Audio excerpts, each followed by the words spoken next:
Hello everyone, আমি পূজা। চলো তোমার সাথে একটা মিনি ব্লগ শেয়ার করি। আজকে ছিল একাদশী। একাদশী আমি কী করছি সেটা তোমাদের সাথে শেয়ার করব। আজকে ছিল একাদশী, তো তার জন্য দেখো ফলমূল বানিয়ে নিয়েছি। আর আমরা কিন্তু একাদশীতে ফলমূল গ্রহণ করি।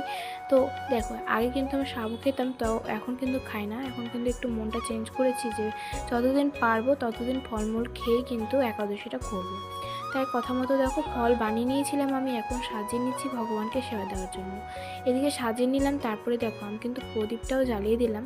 আর এখন কিন্তু সন্ধ্যাবেলা ভোগ লাগাবো আমরা, আর সকালে কিন্তু আমরা ভোগ লাগিয়েছি।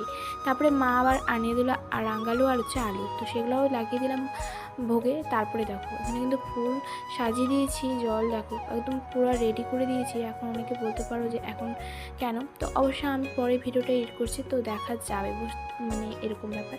তো দেখো তারপরে আমি কিন্তু ধূপদানিটাও জ্বালিয়ে দিয়েছি। এখন সন্ধ্যা দেখিয়ে দেবো। আর আজকে আমাদের কিন্তু এই ফলমূলগুলোই কিন্তু আহার